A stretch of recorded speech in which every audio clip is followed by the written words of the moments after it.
Tandis qu'inscrit au numéro 306 de notre recueil des chants d'espérance, section française, sur les aides de la foi 504, partie populaire 286. Et si vous avez le recueil de brise et l'éveil, c'est le numéro 60.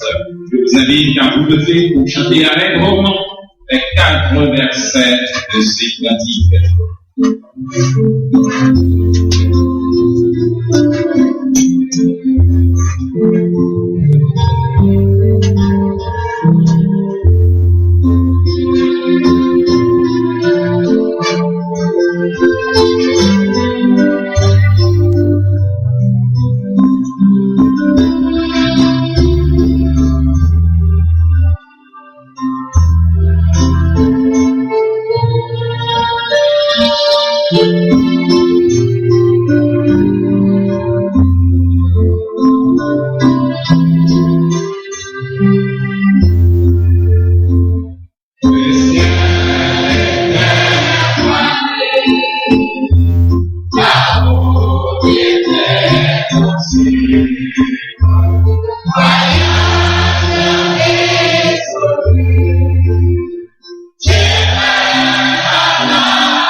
Et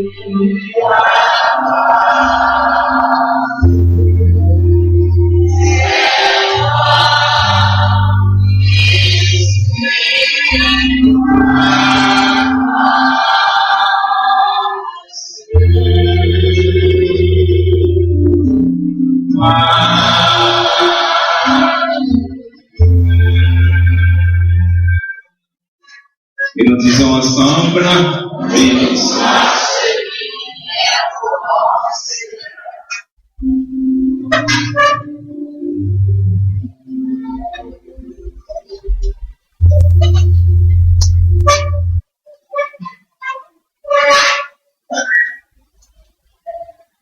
Je rappelle pour ceux et celles qui n'étaient pas là, au moment où la lecture d'où sera tirée, notre méditation a été faite, que celle-ci a été faite dans 1 Thessaloniciens chapitre 2, verset 10 à 12. Juste avant de commencer, j'aimerais demander à tous les papas qui sont ici de chemin de mouvement.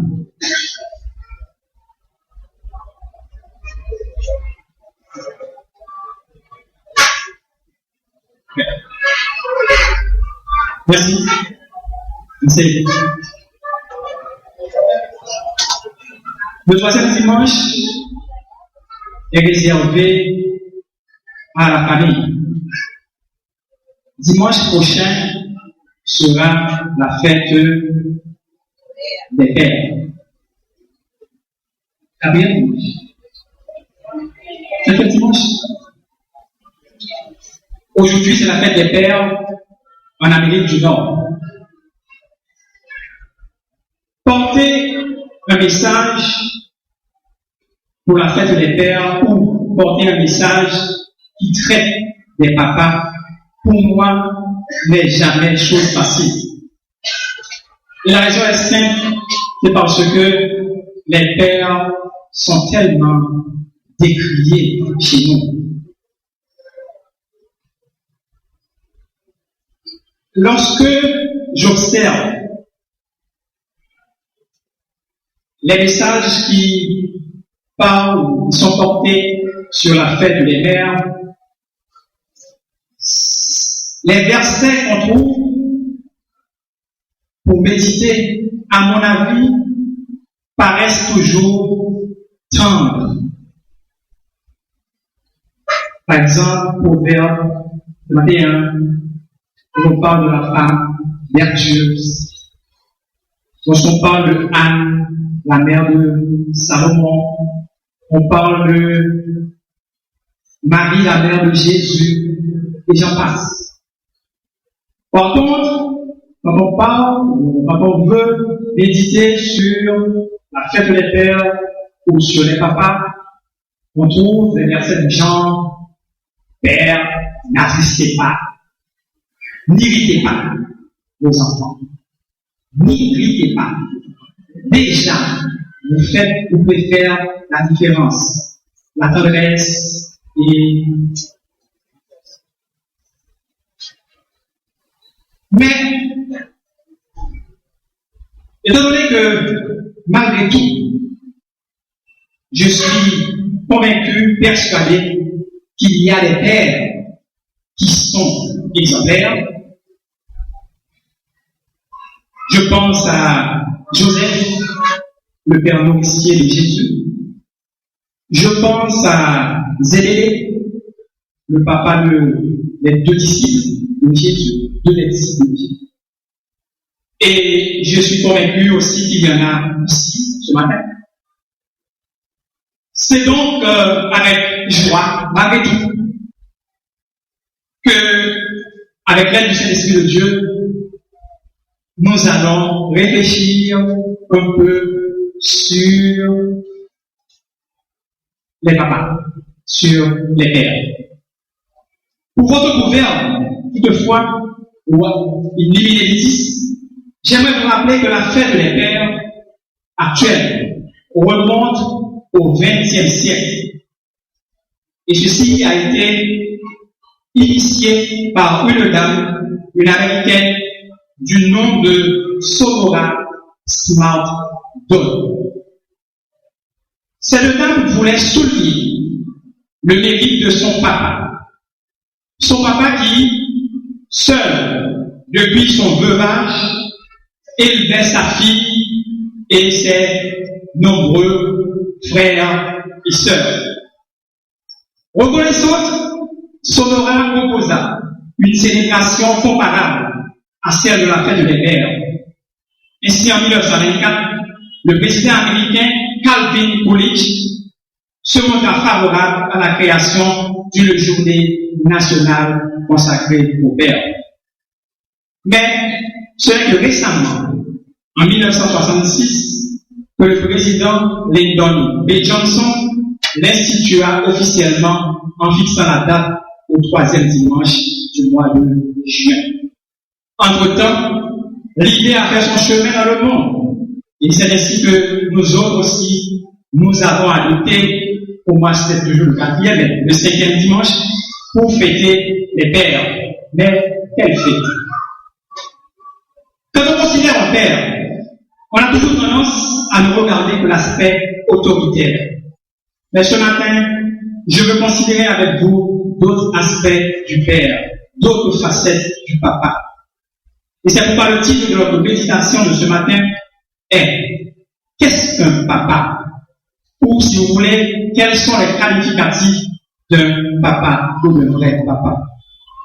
Mes frères et mes sœurs, s'il est vrai que beaucoup de papas, de par leur comportement, de par leur attitude, donnent des raisons valables pour qu'on fasse la différence entre papa et maman, pour qu'on méprise même ce jour consacré au papa, la Bible, elle, semble ne pas aller dans ce sens. La Bible semble accorder la même importance tant au père qu'à la mère.